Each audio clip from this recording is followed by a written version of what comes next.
नमस्कार दोस्तों, स्वागत है आज के मुख्य समाचार के वीडियो में। जानते हैं राजस्थान से जुड़ी आज की सभी बड़ी खबरें। राजस्थान से किसानों के लिए 3 सबसे बड़ी खबरें सामने आ रही। तो अब किसानों का बिजली बिल बिल्कुल जीरो आ गया। तो किन किसानों को ये फायदा मिला है, कैसे मिला है, उसके बारे में भी जानेंगे। साथ ही दोस्तों, केंद्र सरकार से मिलने वाले गेहूँ अब आपको नहीं मिलेंगे, तो उसके बारे में क्या अपडेट आ रही है। आइए दोस्तों, खबरों की ओर बढ़ते हैं और एक करके सभी खबरों के बारे में जानते हैं। दोस्तों, वैसे आप राजस्थान के कौन से जिले से इस वीडियो को देख रहे हैं, आप अपने जिले का नाम जरूर कमेंट करके हमें बताइए। दोस्तों, सबसे पहले जानते हैं किसानों के बारे में क्या अपडेट आ रही है। 4 लाख किसानों के बिजली बिल जीरो आए। तो किसानों को राहत देने के लिए शुरू की गई मुख्यमंत्री किसान मित्र ऊर्जा योजना के तहत अक्टूबर व नवंबर माह की बिलिंग में अजमेर डिस्कॉम क्षेत्र से लगभग 4 लाख किसानों का बिजली बिल बिल्कुल शून्य आया है। तो डिस्कॉम के प्रबंधक निदेशक NS निर्वाण ने बताया कि पिछले साल किसान मित्र ऊर्जा योजना की शुरुआत की थी। योजना के तहत सामान्य श्रेणी, ग्रामीण, मिटेड एवं फ्लैट रेट कृषि उपभोक्ताओं को कृषि बिल में 1000 रूपए प्रति माह व अधिकतम 12,000 रूपए प्रति वर्ष का अतिरिक्त अनुदान राज्य सरकार द्वारा दिया जा रहा है। इसी योजना का फायदा लेते हुए लगभग 4 लाख किसानों का बिजली बिल बिल्कुल जीरो आया है। अब दोस्तों, कौन से जिले में कितने किसानों को इसका फायदा मिला है, उसकी लिस्ट भी आप देख सकते हैं। अजमेर सिटी की मैं बात करूँ तो वहाँ पर 12,164 किसानों को ये फायदा मिला है। जबकि अजमेर जिले में बात करूँ तो 16,444, जबकि भीलवाड़ा सर्किल की मैं बात करूँ तो 58,514, जबकि नागौर की मैं बात करूँ तो 14,386, बांसवाड़ा सर्किल की बात करूँ तो 16,948। दोस्तों, इसके अलावा चित्तौड़ की मैं बात करूँ तो वहाँ पर 69,310, डूंगरपुर से 35,137 किसानों को फायदा मिला है। प्रतापगढ़ में 42,560, राजसमंद में 18,098, उदयपुर की मैं बात करूँ तो 53,561 किसानों का बिजली बिल बिल्कुल जीरो आया। साथ ही झुंझुनू में 23,777। इसके अलावा सीकर की मैं बात करूँ तो सीकर में 35,753 किसानों का बिजली बिल बिल्कुल जीरो आया है। तो पिछले साल सरकार ने किसान मित्र ऊर्जा योजना की शुरुआत की थी और इसी योजना के तहत इन किसानों को फायदा मिला है। इसके अलावा दोस्तों, एक और अपडेट आ रही कि PM गरीब कल्याण योजना में अब नहीं मिलेगा लाभ। तो कोरोना काल में केंद्र सरकार ने गरीब परिवारों को राहत देने के लिए प्रधानमंत्री गरीब कल्याण योजना की शुरुआत की थी। इस योजना के तहत करीब 3 साल से देश भर में गरीब परिवारों को अतिरिक्त निःशुल्क अनाज दिया जा रहा है। जनवरी के बाद केंद्र सरकार की ओर से योजना के तहत दिया जा रहा अतिरिक्त खाद्यान्न वितरण नहीं होगा। खाद्य सुरक्षा योजना के तहत आपको निःशुल्क अनाज मिलता रहेगा, लेकिन दोस्तों इस योजना के तहत अब आपको अनाज नहीं मिलेगा। केंद्र सरकार ने इस स्कीम को आगे नहीं बढ़ाया है। दोस्तों, कई जिलों को अगले महीने का गेहूं का आवंटन नहीं हुआ है और इससे अनुमान लगाया जा रहा है कि केंद्र सरकार ने इस योजना को बंद कर दिया है। दोस्तों, इसके बारे में कुछ नई अपडेट आती है तो अगली वीडियो में आपको जरूर बताऊंगा। तो इसके साथ ही एक अपडेट इससे जुड़ी है कि 12 जिले में 1 महीने की देरी के कारण दिसंबर का गेहूं आपको जनवरी में मिलेगा। तो इसी योजना की मैं बात कर रहा हूं, प्रधानमंत्री गरीब कल्याण योजना की। दोस्तों, 12 जिले में दिसंबर का गेहूं अब उन्हें जनवरी में मिलेगा, क्योंकि दोस्तों 12 जिले में 1 महीने की देरी थी। भाई दोस्तों, इसके अलावा एक और महत्वपूर्ण अपडेट आ रही कि पानी का बकाया बिल जमा करने पर मिलेगी छूट। तो ये खबर आ रही राजस्थान के झालावाड़ जिले से। जलदाय विभाग बकाया बिल एक मुश्त जमा कराने वाले उपभोक्ताओं को ब्याज व पेनल्टी में छूट देने जा रहा है। यानी कि आप सारी राशि एक साथ जमा करवाते हैं तो आपको ब्याज और पेनल्टी में छूट मिलेगी। जयपुर से छूट मिलने के आदेश के बाद विभाग ने उपभोक्ताओं को इसकी जानकारी देने के लिए प्रचार प्रसार भी शुरू कर दिया है। इस योजना का लाभ 31 मार्च 2022 तक बकाया पानी बिल की राशि को आप 31 मार्च 2023 तक आपको एक साथ जमा करवाना है। यानी कि 31 मार्च 2022 तक का जो भी आपका बिल था उसे आपको 31 मार्च 2023 तक पूरा जमा करवाना है। दोस्तों, एक साथ अगर आप राशि देते हैं तो आपको ब्याज और पेनल्टी में छूट मिलेगी।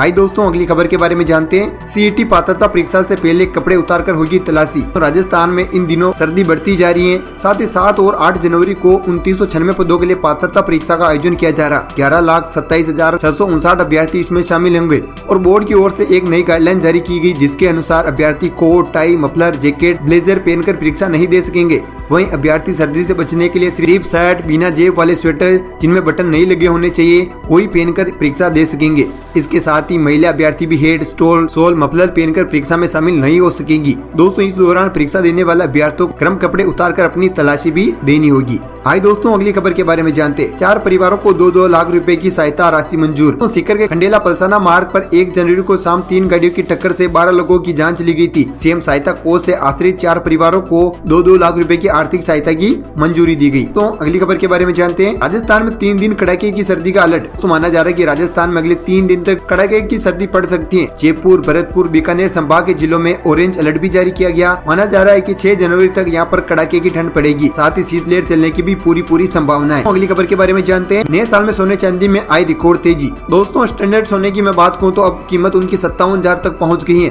चांदी में 1500 रुपए की तेजी देखी गई। अगर चांदी की मैं बात करूँ तो 1 किलो चांदी की कीमत अब बढ़कर 71,500 रुपए पहुँच गई है।